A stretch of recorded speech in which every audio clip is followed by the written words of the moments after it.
What's up, travelers? SummationKid here again. Just a quick news video this time. So, for a while we've known that Raiden and Yoimiya would be coming during the second half of patch 4.3, but now we also know the 4 stars. So they are going to be Kujo Sara, as expected, since she's kind of tied to Raiden, Chevreuse, also as expected, since she is the new 4-star, and Xingyan. Yup, it's kind of uncanny how many times that Raiden got stuck with Xingyan. It's almost as if they don't want you to get Kujo-Sara constellations. Basically, this banner isn't going to be a great one to dump your Primogems in, unless you want one of the 5-star characters, or of course the new 4-star character Chevreuse. And all of this is because of the presence of Xingyan. Yeah, I kind of feel bad for her at this point. But what can you do? Blame me, Hoyo.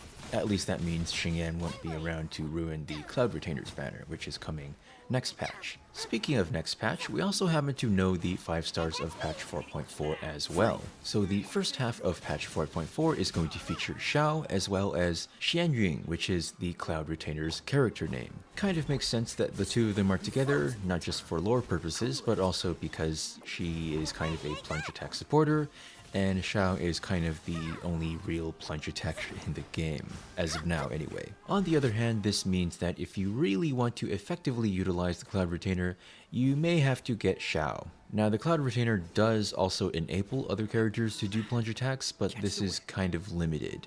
In fact, unfortunately, almost everything about the Cloud Retainer is kind of limited. For one, her niche of buffing plunge attacks isn't really a big one because, as mentioned, Xiao is the only real dedicated plunge attacker in the game. Her exploration abilities are also quite underwhelming, so she can fly up diagonally, but she can't do this while mid-air, so she's worse than Kazuha in that way. This effectively means that her vertical exploration capabilities are pretty bad. They're only really better than Venti, so far behind the Wanderer. And her horizontal movement, meanwhile, isn't as good as Xiao's himself. So yeah, if you were planning to use the Cloud Retainer as an exploration character like I was, then you'll unfortunately be kind of disappointed.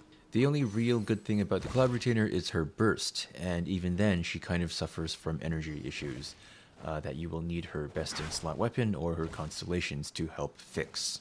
Anyway, what I'm saying is that it's no surprise she's paired with Xiao to run on the same banner because there wasn't really another viable alternative given her niche.